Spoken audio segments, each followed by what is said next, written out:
Hello and welcome to HEROGEEK Presents. And today I'm going to be interviewing Mike Barron, who has a new book coming out called The Thin Blue Line, which looks amazing. Looks really, really cool. And he's also the writer of Florida Man, which I didn't know, but I backed that. And I'm looking forward to reading that. I didn't know he was involved in that. Slipped my mind.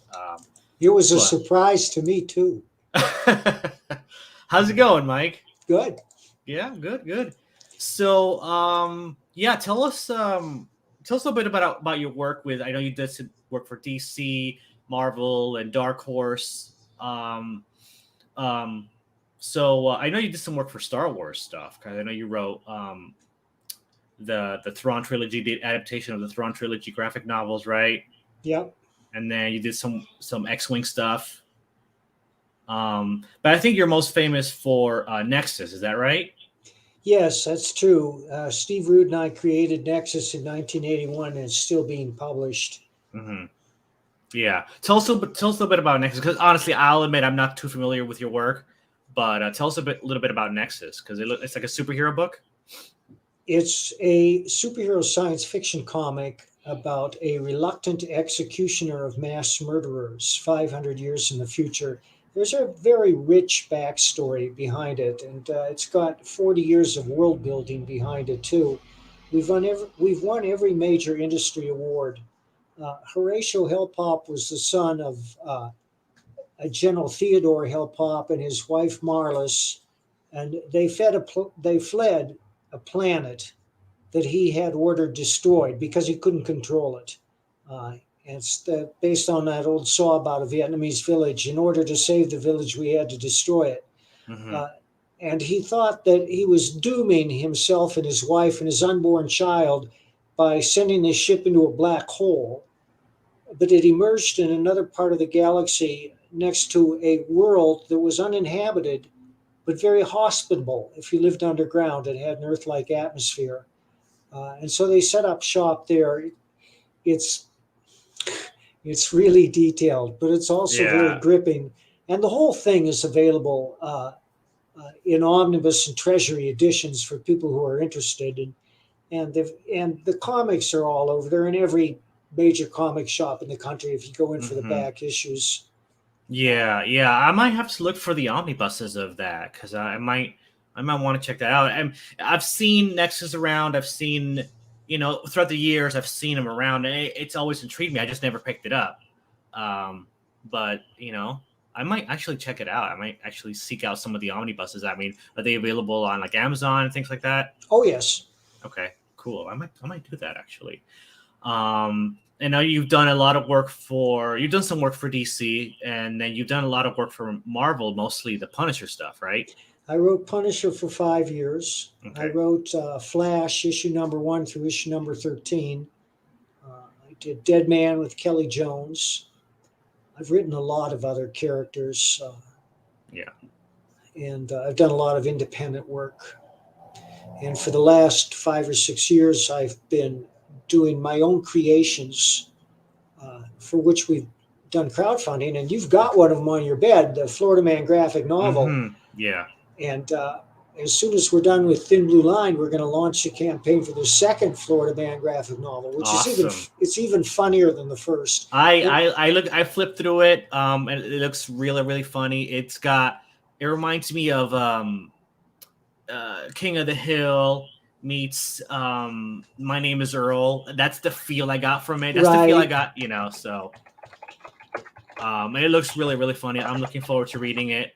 And so let me ask you a question. Do you feel more fulfilled doing your own independent stuff than when you did working for DC, Marvel, and any of those big publishers? yes, I do. Hmm. Yeah, yeah. It's definitely more rewarding. You get to do what you want, write the way you want to write it. Right. That's great. That's great. And one of the things that keeps me going is I think I'm a better writer now than I was back then. I try to be a better writer every day. And, I look back on a lot of the material I wrote in the 80s and some in Hmm. the 90s, and I wish that it didn't have my name on it. But I don't have that feeling about anything that I've written in the past 15 years. Those stories which cause me embarrassment, uh, other people love them. They come up and tell me how much they enjoy them. So I'm glad, because it's always my goal to entertain. That's the Hmm. number one rule of writing for me, is it's my job to entertain, and I never lose sight of that fact. Yeah. And it just seems so simple, and yet we're looking at a world of corporate comics that's in complete disarray because they have forgotten how to entertain. Oh, definitely. And that's one of my biggest issues with the modern comic book industry in a nutshell. It's the reason I just got fed up and I decided I'm gonna make my own comic book. And that's a lot of people are like that. A lot of people, a lot of my friends, in the independent comic world are had the same kind of story. Um, and I've never made a comic book before, so this is my first time. But is it a similar story with you, right? Well, no, I started in the world of independent and underground comics. In fact, Okay. my first comic was with Larry Gonick, the noted underground cartoonist. And it wasn't until some years later that I hooked up with Steve Rudin. We created Nexus.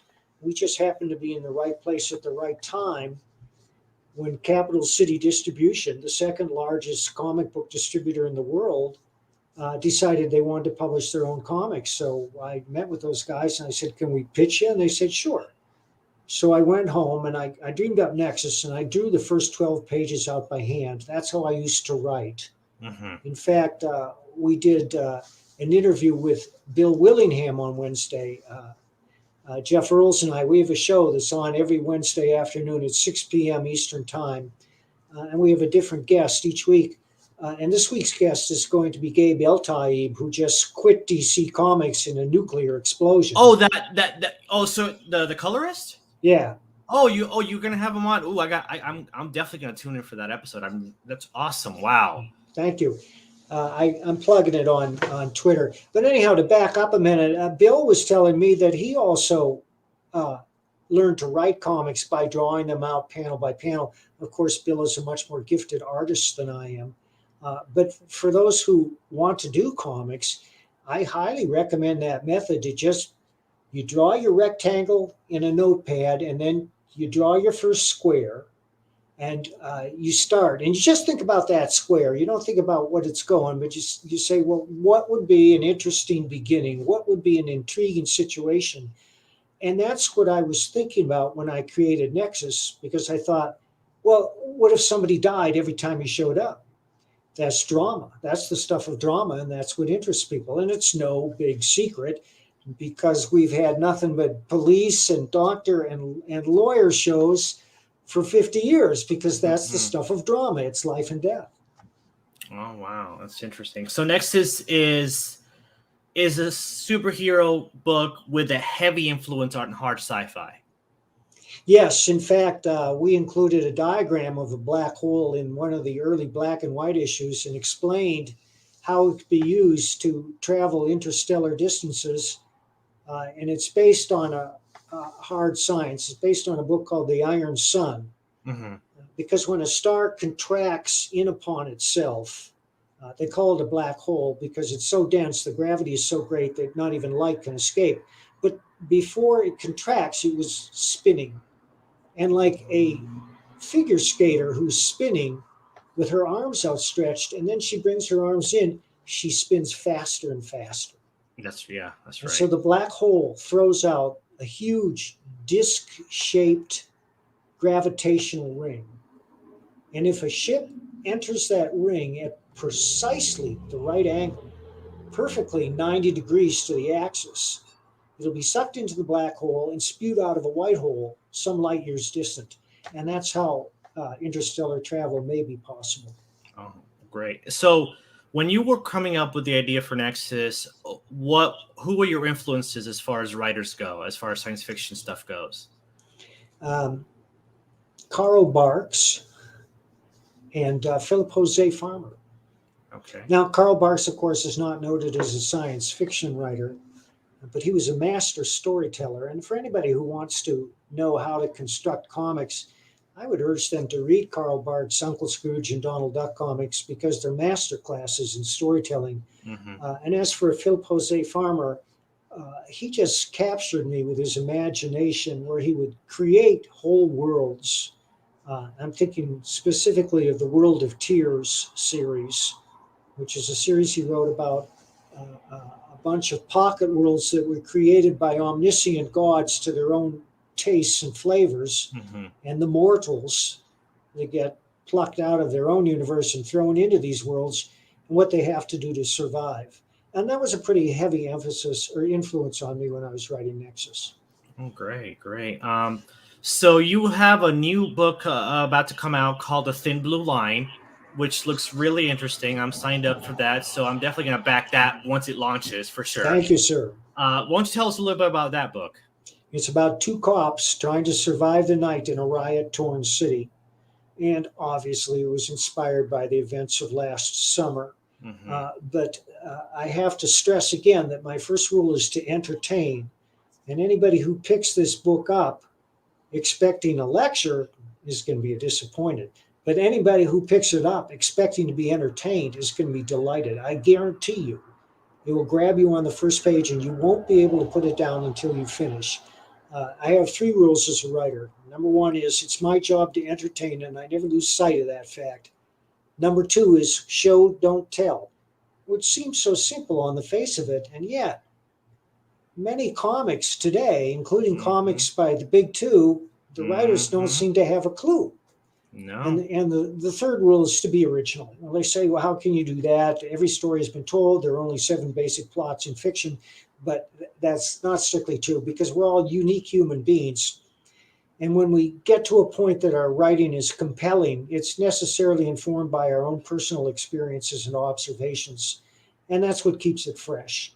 Yeah, definitely. I've definitely noticed modern comics today are all about preaching. And was the other day on Facebook, I saw an example of a page from an X-Men comic where it was just all text, like the whole thing. And I saw that. I'm like, I read books about how to write comics, and that is the opposite of everything I've read about how to make a comic book. Like that is just it breaks all the rules, every single one of them. It's ridiculous. Yes, I try to keep dialogue to a minimum and use it to reveal character as well as to advance the plot. And that's where the third rule comes in, which is be original. And that includes your dialogue. Always seek out fresh dialogue. You can make it up, and I've done that. I've made up words, I've made up phrases, Hmm. or you can hear something said in conversation that you've never heard before and write it down and use it. And I've Hmm. done that as well. But if you ever find yourself writing, I don't think we're in Kansas anymore, or we have to talk, or move it, people, stop. Or I have a bad feeling about this. Yes, That's another one. yes, find something else to do. Yeah, yeah, definitely. Those are cliches that everybody uses. For Thin Blue Line, I like this show is about hero stories, and in my opinion, there's no bigger hero than the police. Um, and I like how in this story you're making the cops the heroes of the story. Well, I know a number of police people, and the vast majority of them are civic minded. They want to serve, they want to help people, and their hearts are in the right place. Now, there are always some bad apples, and nobody likes those, and I condemn the bad apples, but police are absolutely necessary for civilization. You're either for the rule of law or you're not. Mhm. Civilization depends on the rule of law and respect for that rule. And police aren't out there to bust heads. They're out there to direct traffic. Mhm. They don't, except on very rare occasions, they don't prevent crimes. They usually are called in after the crime has been committed, and they come for the victims and they try to put together what happens and try to find out who did it and then go after the bad guys. Nice, nice. Oh, so, why don't you tell us about some of the other work you've done independently recently? I know you did Florida Man, and now you're doing the Thin Blue Line. What else have you worked on? I'm working on a series for a friend of mine who lives in Austria called 2084. And this was his idea. And he gave me a very thick Bible to begin with. And it's an extrapolation of what Orwell wrote. And it seems to any person with an ounce of sense that what Orwell predicted is absolutely coming to today. Mm-hmm. And it extrapolated into the year 2084 with a few modifications. In the main modification is that in that year there are a number of very powerful telekinetics and telepaths who have created their own virtual worlds, which they can slip in and out of. And while many of them work for the big corporations, which have stepped in lieu of the government, I mean, there's a government, but they're really ruled by these big corporations. There are a number of rebels who don't want to have a thing to do with it. And in our comic, in the year 2084, the government has mandated that every citizen have a chip so that every citizen can be tracked wherever they go and will have no privacy, and the government will know every transaction you make and every word you utter. And people that's happening right now. I know, They want to do that right now. It's frightening, and people are fighting back against that in the comic, and that's one of the themes of the story. Wow, that sounds really cool. So obviously, George Orwell is a big influence on that story, but anything else like The Matrix or the movie Equilibrium or anything like that? Well, I created a title at DC called Sonic Disruptors, and I think I created it before I was ready to do it. And it was canceled with the 7th issue. It didn't get to go to its 12-issue run, which was fine at the time because I really didn't know how it would end. But I've had 35 years to think about it. Mm-hmm. And 2084 incorporates Sonic Disruptors into it. Oh, nice, very cool. So, out of all the publishers that you worked for, which are the big ones, like Dark Horse, DC, Marvel, Malibu, which one did you like working with the most? Well, I have no complaints with any of those companies. I think Marvel and DC treated me very well, but I would have to say Dark Horse is the best because Mike Richardson returned the copyright and trademark of Nexus to Steve Rudnine. Okay, great. And that's unprecedented. Yeah. I know Dark Horse was very creator friendly. I think they still are to some extent. I'm doing a bunch of new Nexus material for them. Okay, so they still are very very creator friendly. That's good. I always said that out of all the big publishers that I would consider signing with, Dark Horse is one of the ones that I would consider definitely. Because currently I wouldn't consider current DC or current Marvel. There's no way, Well, it would be pointless for me to approach them. In fact, I have. A couple of years ago, I ran into CB Cebulski at a convention. I went up and I said, CB, I'm Mike Barron. I wrote Punisher for 5 years. I'd like to pitch you on some new Punisher titles. He said, sure, Mike, sure. Here's my card. Mm-hmm. Yeah, so I pitched him 5 times and I never got a response. No. Well, yeah, they're not interested in in veterans or people who've written there. They're interested in hiring people from Twitter and from Tumblr and well, I don't know about that. I mean, there are good writers at Marvel and DC, but those aren't the books that we hear about. We hear about the books that just make you scratch your head and say, who the hell is this for? I don't know.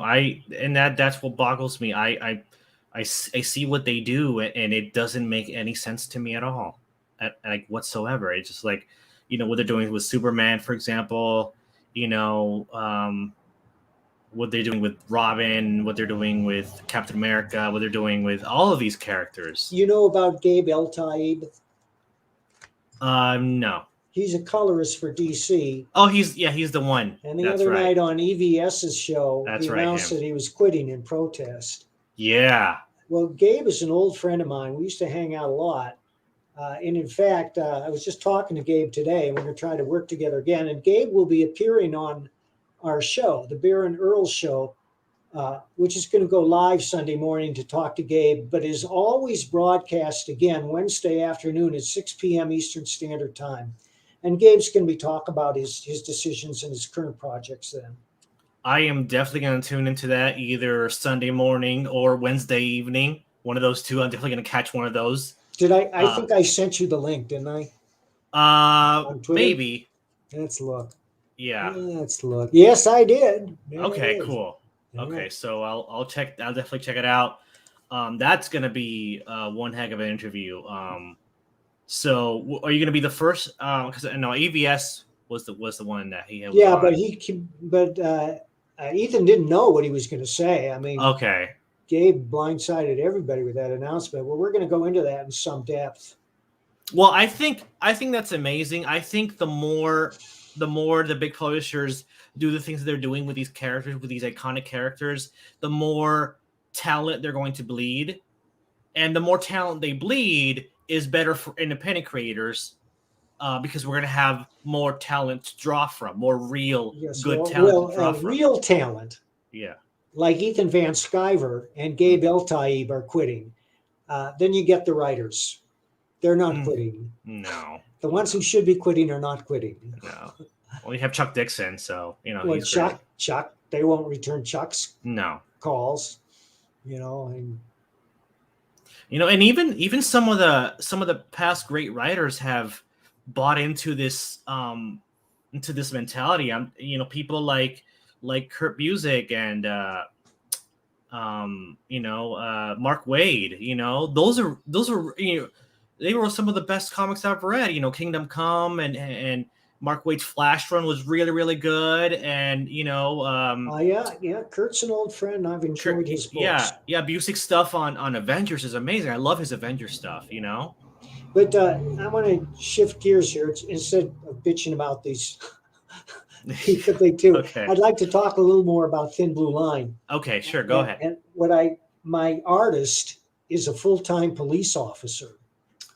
Wow, I love that synergy. That is really, really cool. I've known Joe since before he was a police officer. We used to have these regular get-togethers in my house here in Colorado. And Gabe was a regular attendee at those meetings. And Joe was always drawing. He always wanted to do comics.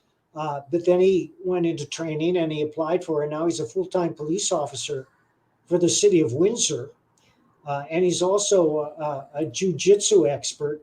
And he trains in jiu-jitsu every day. And he brings that knowledge to the comic because we have some hand-to-hand combat scenes which are going to make you suck in your breath. When I do a fight scene in a comic, I choreograph it very carefully. The reader does not want to see Hulk wave fist and 4 sets of legs flying off the panel. The reader wants the camera to stay steady and show the techniques as they unfold in a clear and dynamic manner. And that's what I love to do. I especially love to show real techniques that go beyond just punches and kicks, although we all love punches and kicks, but things like holds, grappling, chokeouts, and throws. And I like to show how they occur in real time, what the fulcrum points are, where you grab a person, how you use your body, and so forth. And there's a lot of that in Thin Blue Line. That's gonna add a lot of authenticity to this comic. Wow. Right, and people can take a look at it if they like. Just go to. I gave you the link there in the private chat. Yeah, I'm definitely gonna put the link to it on the description of this video, so people are gonna know where to go. Yeah, for sure. Because there's a lot up there to see, including several pages of hand-to-hand combat. Yeah, I like one of my favorite artists. Did that, where he seems to choreograph a fight really, really well is George Perez. He's one of my favorite artists. I love George's art. I can't quite feature that, but I don't doubt you for a second. 2 other guys who do it really well because they are martial artists are Jeff Johnson and Vale Myerick. Nice, yeah. In fact, Vale and I did the Bruce Lee comic for Malibu. Oh, yeah, that's right. I did see that you did a Bruce Lee comic. That's pretty cool. And Jeff Johnson did Way of the Rat for CrossGen that Chuck Dixon wrote, and it has some beautiful martial arts in it. That's really cool. Yeah, there's this in Justice League Avengers, there's this fight between Captain America and Batman that is just gorgeous. It's like a lot of panels, and I noticed that George Perez is one of the artists that's able to have like 15 panels in one page and make it work. Yeah. Not many artists can do that, so he's kind of like on a league of his own. I tend to the comics that I like to read have like no less than 5 panels a page. That's what I respond to as a reader of a comic book.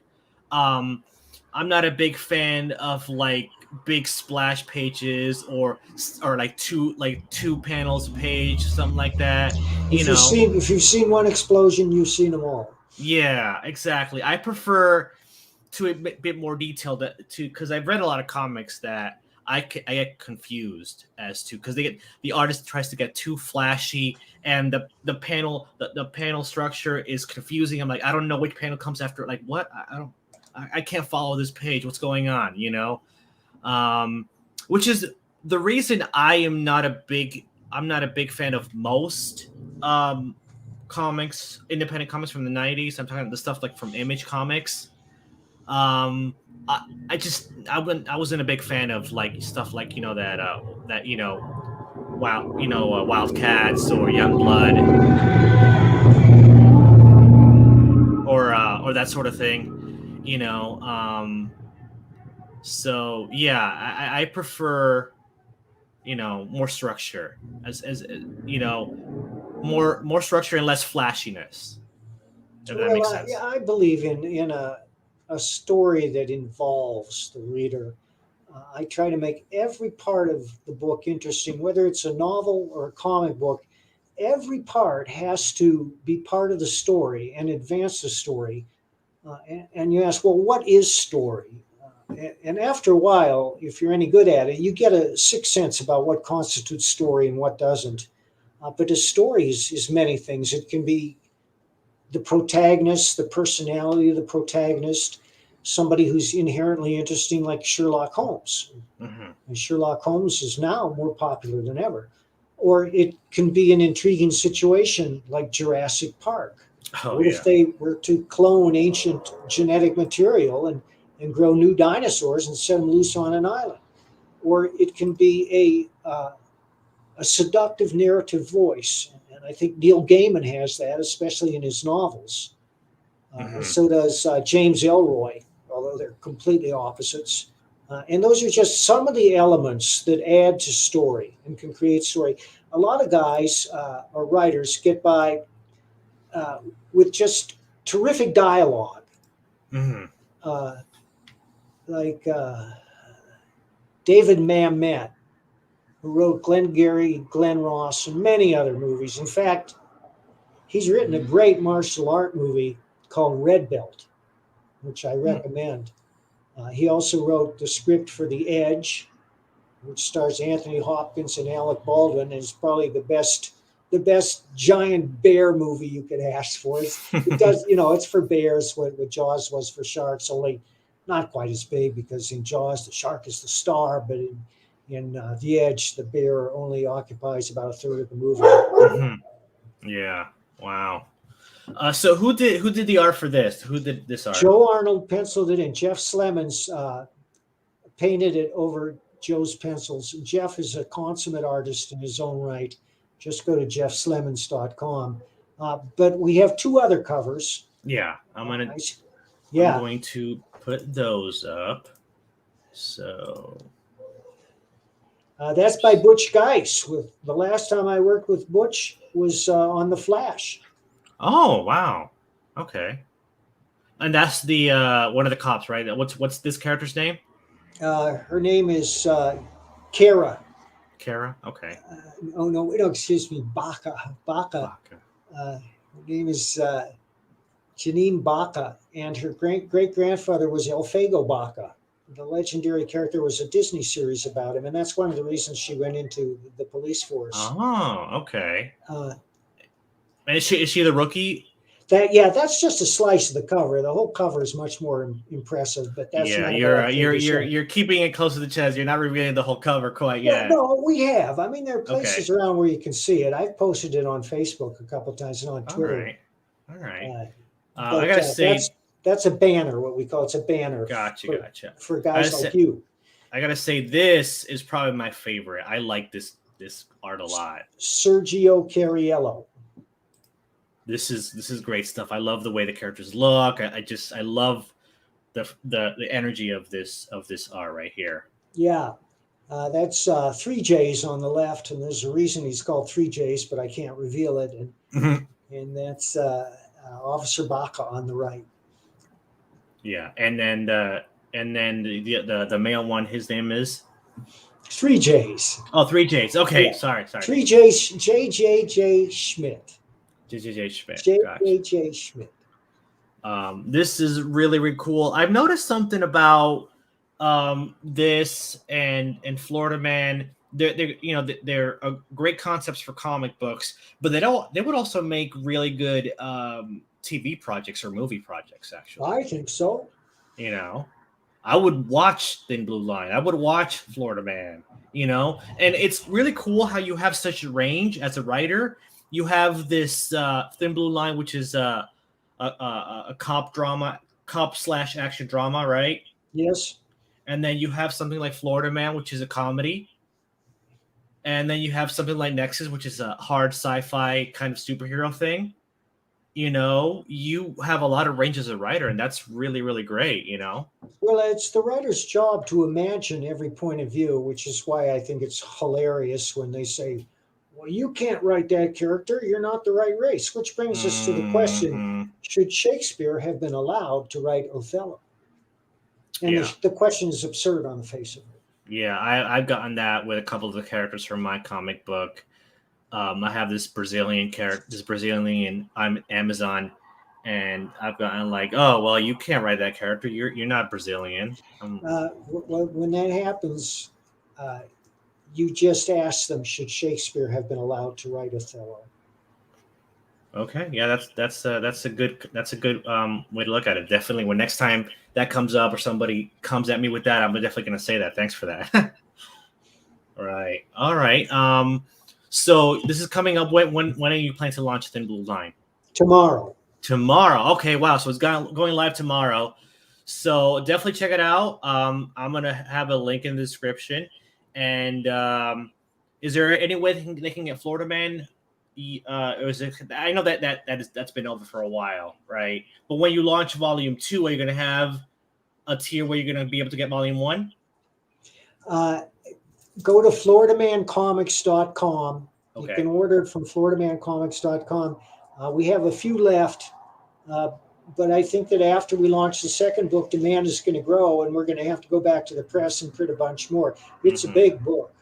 Yeah, it is. It is a big book. I took a look at it, and it looks pretty big.